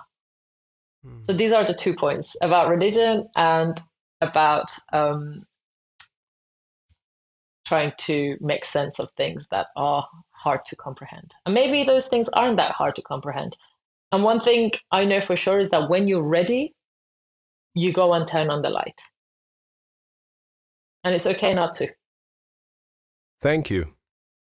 That's all I can say to that. Yeah. Very, very beautifully and eloquently put. And you actually just gave me a lot to think about, a couple of things there that I think I'm going to reflect on that in my own time. And, we'll touch base again at some point later. I need to go think about why so many of my examples are about birth and babies. I need to go reflect on that. Well, I guess it's the thing that, it's the thing that, we're talking about life and death, and giving birth, it's painful. And for some, maybe, it's a very strange experience, but it's a necessary experience. And if it wasn't for it, you and I would never be here sat talking, and no one would be sat listening to it because there would be no one there. So, it's a dirty job, but someone's got to do it. Yeah. But you're laughing saying that because you're not a woman. You have know. to push a freaking watermelon out of your private. Yeah, look, we don't have to sit here and talk about the whole comparison of getting kicked in the balls thing at all. Women have the highest pain tolerance. I'm saying women have the highest pain tolerance. I'm saying it on the record, and if it wasn't for that, we wouldn't be here. And end of story. We don't even have to discuss it. Tell you what, though, I've always hated being a woman. It's the worst. But go. That's a whole other Pandora's box. So what made you, because I think this kind of like it creates an interesting segue to your podcast, Doing Sex, which is really interesting. By the way, that FGM episode that you mentioned, I have listened to that, and I actually think you did a brilliant job of curating that whole conversation, and fucking respect to that lady as well, for how open and how detailed she was. Like, she's cool as hell. I recommend everyone to check out, especially because it's 2 episodes. Start from episode 1 and then check out the second one as well. But how did you actually come about starting Doing Sex? It's quite interesting. I think it's been years in the making in my head. Mm-hmm. It probably became more tangible when a few years ago I made an investigative documentary for ITV Exposure. It was an hour-long expose about this lucrative market of hormonoplasty and virginity testing in the UK, which was legal. That came out in 2021, if I remember correctly. I love that dates so well. Your memory's gold. Yeah, that's it. It must be a sign of being on the spectrum, maybe. I don't know. But yes, please carry on. I wish I have the worst memory on so many levels.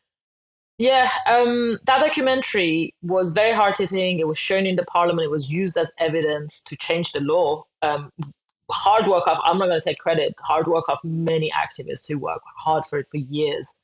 But we managed to show how it's, it was unregulated and how it's being misused by people in Harley Street, by just um, pharmacies, a lot of the times in the name of Islam, but not because of it. And it's linked to honor-based, so-called honor-based abuse and violence and so-called honor killings. And that project really got me thinking, sex is something that impacts us all, but things that I couldn't find anything that was tackling it in a way that I found both journalistically interesting or hopeful. I have a lot of complexities around sex. I was born in a culture where you weren't allowed to, as a girl, talk too loud, laugh too loud, be seen. In Iran, we say a good girl, a desirable girl is one that's not seen by the moonlight or the sunshine. Mm. I grew up in a culture where we were told not to wear tampons, not to ride a bike in case you might break your hymen. A girl's highest value was her virginity. Yeah, it's And actually the illegal older for I'm getting, girls to ride bicycles in Iran, which I think is fucking yeah, atrocious. yeah, and also like a woman cheating was just the worst thing ever. If you're caught cheating, and this can be proven in court, your punishment is stoning by death. They put you in the ground with your arms all the way up to your shoulder in the ground, and people throw stones at you, and you're killed that way. Whereas if a man is caught, you're only put in the sword, I think, to your knees, and then you get stoned. But if you get out, you're free to go. It's just like I I hated being a woman. Like growing up, every time someone asked me what do you want to do when you're older, my answer was a man. I still hate the fact that I'm a woman because it's a hangover from there and also other crap that comes being a woman. But it just everything about you was taboo. Everything about you was wrong. And that's bled into my sex life in my 30s. And I have covered like some really heavy, hard topics. And, I've reflected on myself a lot, but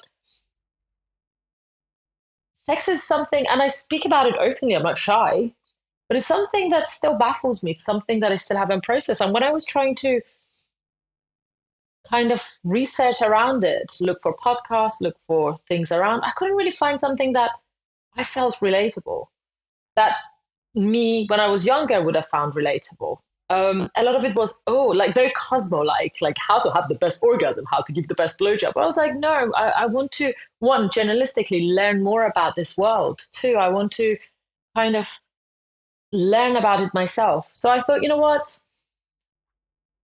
let me do it myself. And also, because of everything we spoke about, I tend to not really prioritize myself or look into myself. It kind of always gets pushed back, which is awful, but it is what it is until it becomes a project, a part of my work. That's when it becomes front and center. So I thought, you know what? I'm going to go see a sexologist. I'm going to broadcast it because I know so many people are so scared of it. I have so many friends who are in lovely relationship but haven't had sex in years, but they refuse to see a sexologist because they're like, oh, that's admitting that there is a problem. It's so common. I Wow. know so many people with really fantastic stories because of sex, but then because it's sex, like you usually go around it. So I thought, let me go stare at it in the eyes. And when I spoke to, and every story is amazing. Like I've spoken to a dominatrix who used to work for the UN. She used to work with refugees in Syria and Afghanistan. Now she earns 100K torturing millionaires. So She was the it's such lady a who was fascinating. suing guys' penises, right? Yeah, I mean, she can, yeah.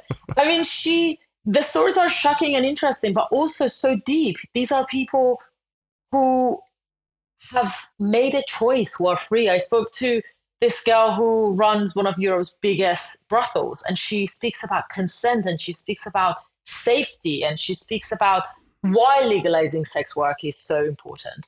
I spoke to this woman, this FGM survivor, who age 53 managed to take back everything that was taken away from her, find her ownership over her own body through learning how to have an orgasm and teaching others while balancing that with her activism against FGM.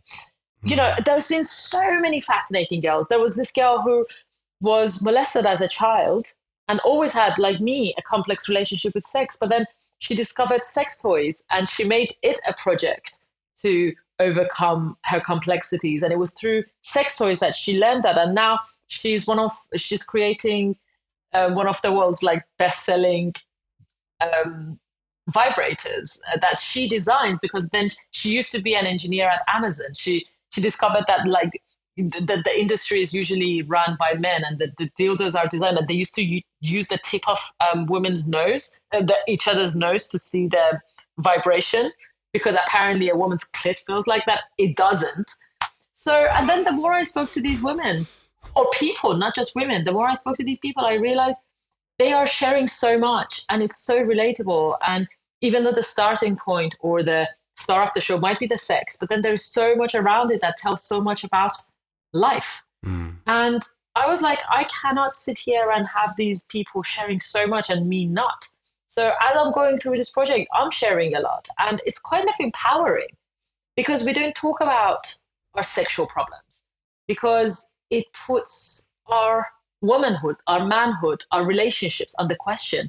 It's like admitting, I don't know, there's this like unrealistic expectation about it. But the more openly I talk about it, the more empowered I become. And it's been very challenging. It's sort of the hardest projects I've ever worked on. But it's also really fun. And I'm really enjoying it. It's kind of like also a break from some of the much heavier topics I cover, because the stories are more about empowerment through sex and looking at the world through the lens of sex. And it's not just about the loudest, craziest sex stories, but it's more the quieter corners of the sex world, the more complex stories that tell us so much about politics, history, anthropology, culture, religion. Absolutely. What would you say are some of the key things that you as a person have maybe taken away from doing that podcast so far?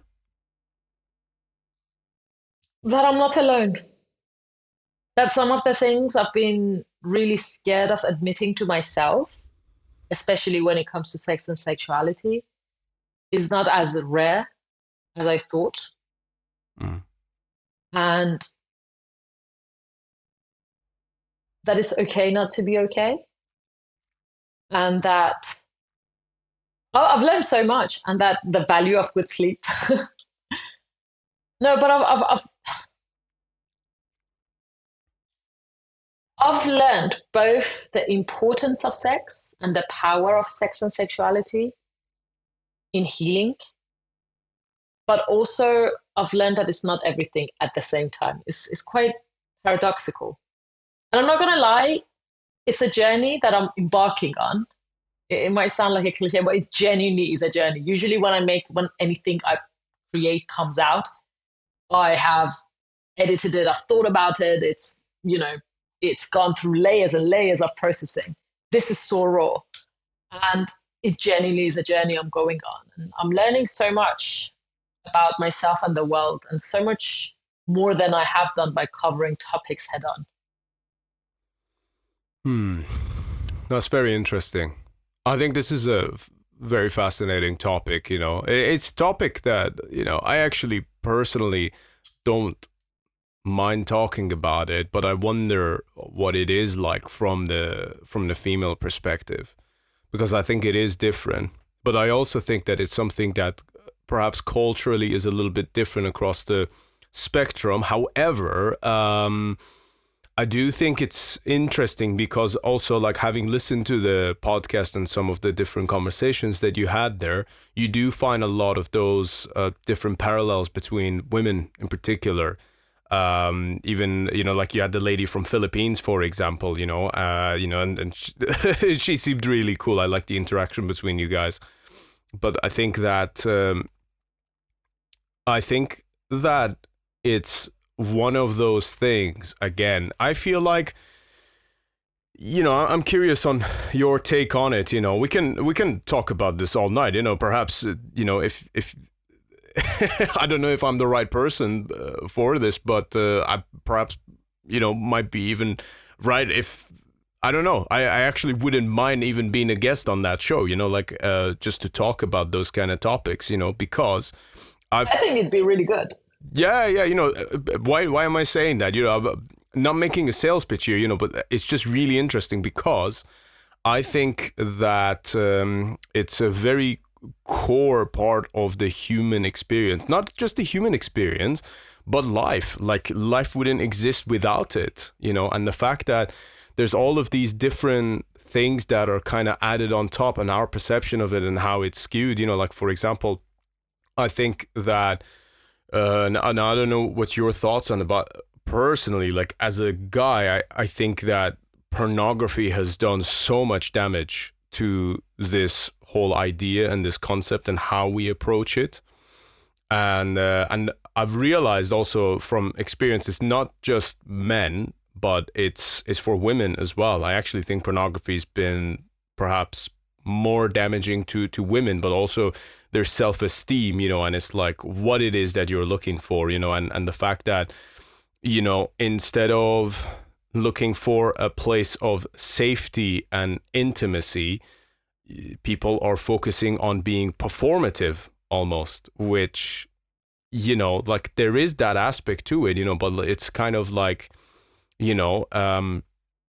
there's something so profound and beautiful that can be experienced that when you start to look at yourself almost as like a candidate or an option, I feel like that takes away the safety and the beauty of the moment, of actually feeling secure with someone where you get to express your entire being in its fullest, but also most vulnerable at the same time.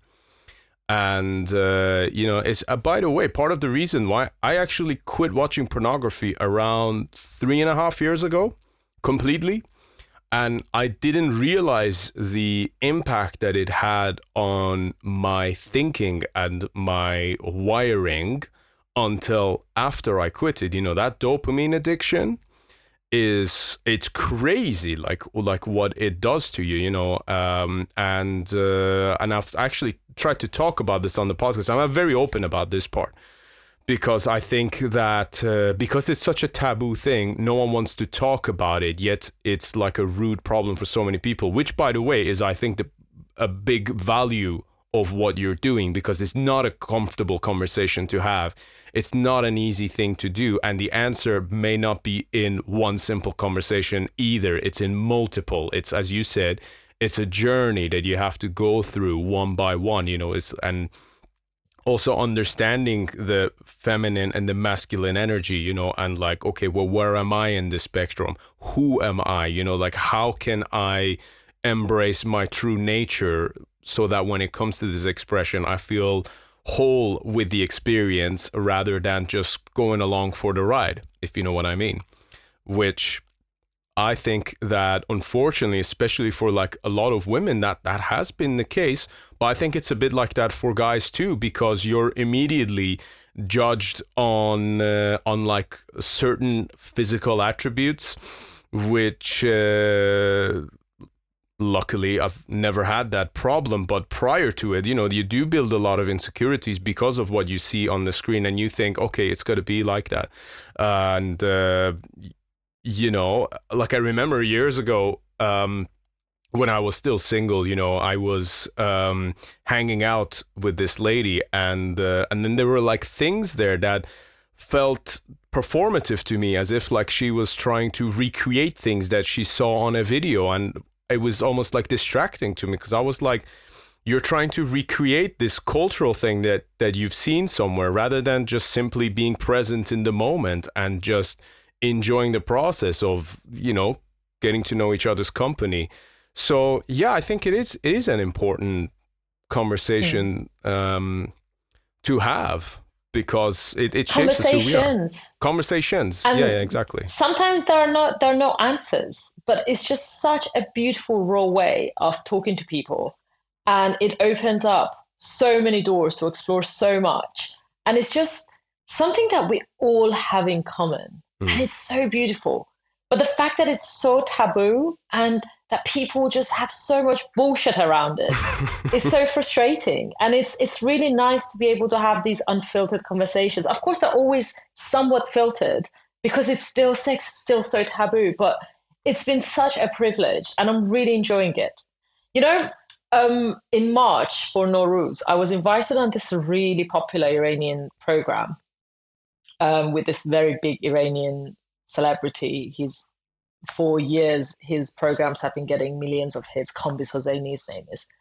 Yes. And on that show, I don't know why, right? I was on air for like about an hour just talking about myself. Classic. But on that show, I was, for no reason, I've never been particularly sexually promiscuous. You know, I had a period, but I've always been kind of like a nerd with my work. That's what I am. I'm a freaking nerd. And on three different occasions, for no reason whatsoever, I brought up sex. I brought up that I've had many boyfriends. I was so aggressive with it. And it was really cringy afterwards. But then I asked myself, I was like, why did I do that to an Iranian audience? Why did I push the line so much? And I was a bit naughty with certain things. I was kind of like, I said things that you don't say on Iranian TV that's being watched live by millions. And then I was like, it's because that's a middle finger to every single motherfucker that told me what I should or should not do with my body, what I should or should not be. And I felt so empowered breaking that taboo. And yes, there were so many better ways of doing it, but it was years of frustration coming out. And I went on this TV to all of the Iranians everywhere watching it, to my grandmother, to my family in Iran, to everyone, to all the men, to all the mullahs. And I spoke about sex and I spoke about being slut and I loved it. And that was kind of like what really pushed me over the edge to start this podcast, because every time I do it, I'm like, ugh. So every single person that told me what I could or could not do with my body, that what I could or could not speak to about my body. So that is a deeply rooted frustration that this scratches. And it feels so good to break these taboos. And that's probably why I've spoken to survivors of honor-based violence. That's why I've spoken to FGM survivors. That's why, as well as, you know, all the other people I spoke about, it's so empowering. At the same time, it's also very enlightening. And I'm really hoping to fill in this gap. Like, I sound like a PR person now, but I genuinely am trying to fill in this gap by talking about sex in a non-sensationalist way, to talk about it as something that unites all of us, as something that creates problems, but also solves problems, about something that is so human, yet we've dehumanized, about something that a lot of our identities hang on. And it's fucking great, man. Every time I do it, I'm just like, it just feels so good. You also mentioned pornography. I just want to share something quickly. I love porn. In fact, there was a time where I loved it a bit too much. I really like it. I still like it. Granted, a lot of it is quite destructive, and it can, again, it's another use that can be misused, another tool that can be misused.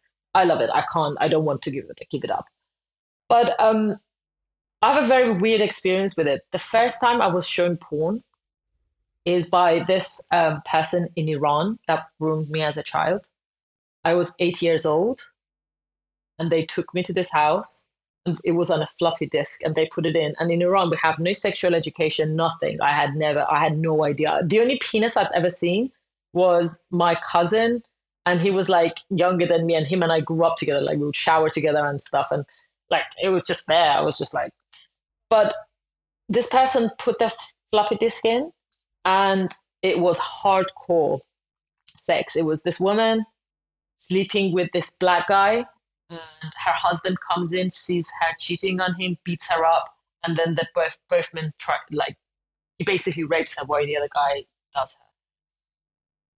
I was I had nightmares for years.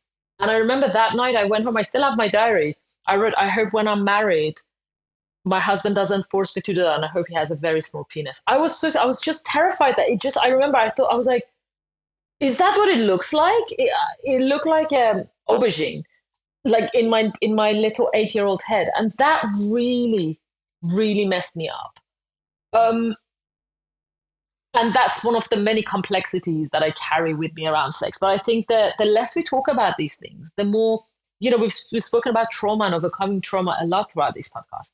I think the more we talk about these things, the more we put them out in the open. And once you put something so scary out in the open, you shine light on it and you look at it, you scream about it. It becomes less of a monster, and the weight of it that you've created in your own head gets much lighter. And I guess in many ways, that's what I'm trying to do.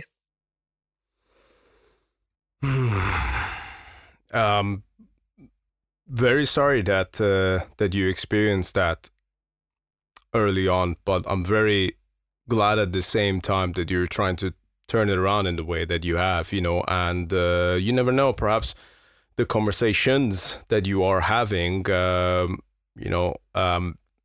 I know that you're doing it from a place of doing it for yourself, but you never know who that might help as well, and this is something that doesn't have to be understood by anyone else other than you and maybe that other person that it could potentially help, or persons that it could help, so I think that's always my initial driving factor anyway. But for the first time, I've put myself at the center of the story, and my producer keeps saying, it will have impact, but you focus on your own journey.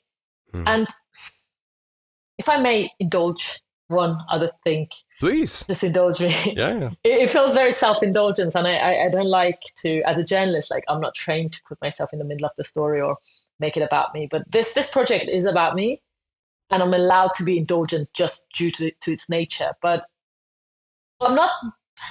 It is definitely a journey, and it is intended to help me, and I'm hoping it would help others.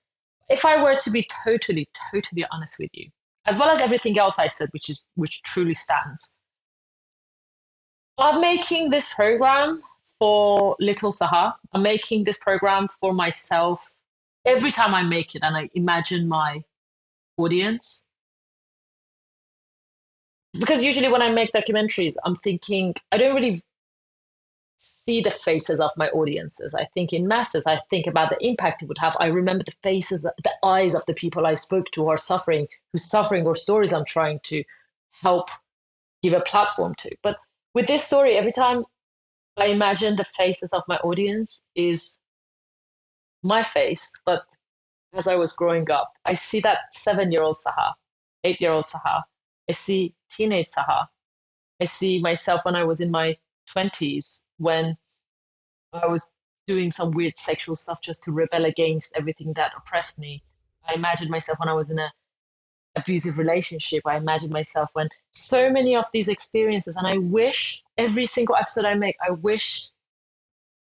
imagine that Sahar is watching it, because I know that she would need to hear those, and it would help her. Whether it's about body image, self-love, rebelling, surviving. Surviving. That's beautiful. That's beautiful. Thank you so much for sharing that. I really appreciate it. It's so weird. I just hope it doesn't come and bite me in the ass. It's a little bit too naughty. No, I actually think that's, now that you've shared that perspective, I think it adds so much more weight behind it, actually. Yeah. Sahar, you are a gem. Thank you so much for being here tonight. You're a gem. I really, really appreciate our conversation and the insight and the perspective, and the intelligence and everything, the thought, the intent, and, the rebellious spirit that you put into your work. I love, because in the time that we've known each other, the thing I really appreciate about you, and it is actually the thing that I wholeheartedly relate to, is the fact that when someone says, in Iran, that was like, don't look there, don't look over there. You're like, why? why the fuck shouldn't I look? I want to look there. Let me see, you know? And that's a beautiful approach to life, you know, and I think we need that. I think humankind needs that attitude to preserve its own fucking sanity and life force, and like you said, survive. So thank you for all that you're doing, really. Thank you so much. Honestly, every time I speak to you, I take so much away, and it's always a different perspective, and it's always a pleasure. And it was so nice to be on your podcast. Thank you so much for having me. It is absolutely my pleasure, and everything that you said goes back right at you. Is there any kind of plugs, anything that you want to share with people before we wrap this up? I want to thank my mom. I want to thank my no. Yes.